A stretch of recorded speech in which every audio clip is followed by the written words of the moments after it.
Welcome to ஊறுவது அறிவு. இந்த வீடியோல நம்ம ப்ராப்ளம்ஸ் ஆன் ட்ரெயின்ஸ் தான் பார்க்க போறோம். அதுல நம்ம எக்ஸாம்பிள் ப்ராப்ளம் 1 தான் இந்த வீடியோல பார்க்க போறோம். என்ன கேட்டிருக்கான்னு பாருங்க.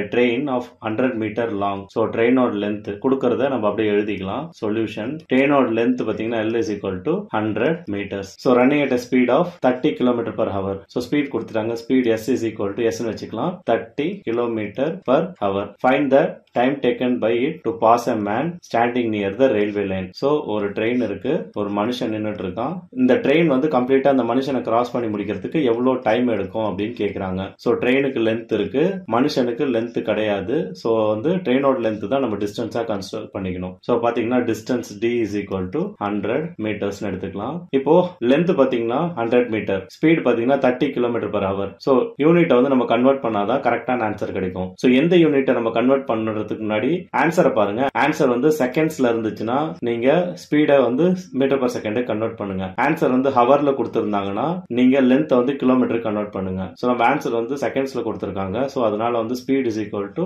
30 into 5/18 metre per second. So இது எப்படின்னு தெரிஞ்சுக்கிறதுக்கு நம்ம இன்னொரு வீடியோ பண்ணிருக்கோம். அந்த வீடியோ பார்த்துட்டு இதுக்கு வந்தீங்கன்னா உங்களுக்கு கன்வர்ஷன்லாம் ஈஸியா புரியும். So is equal to answer என்னன்னு பாத்தீங்கன்னா 3 10s are 3 6 are 2 3s are 2 5s are. So S is equal to 25/3 meter per second. So இப்போ நம்ம time taken T is equal to distance by speed is equal to distance வந்து நம்மளுக்கு 100 meter divided by speed வந்து 25/3. So 25/3 டிவிஷன்ல இருக்கு. இத மல்டிப்ளிகேஷன்ல கொண்டு போகணும்னா நீங்க ரெசிப்ரோக்கல் ஆக்கணும். So is equal to 100 into 3/25 நம்ம போட்டுக்கலாம். 25 4 times 100. So is equal to 4 3s are 12 seconds. இதுதான் வந்து நமக்கு தேவையான answer. So time taken T is equal to 12 seconds. So இந்த வீடியோல 100 meter long train 30 km per hour ஸ்பீட்ல போச்சுன்னா அங்க நிக்கிற ஒரு மனுஷனை எவ்வளவு நேரத்துல அது கிராஸ் பண்ணி முடிக்கும் அப்படின்னு கேட்டாங்க. அது 12 seconds கண்டுபிடிச்சிட்டோம். இந்த வீடியோ உங்களுக்கு யூஸ்ஃபுல்லா இருந்திருக்கும் நம்புறேன். நன்றி.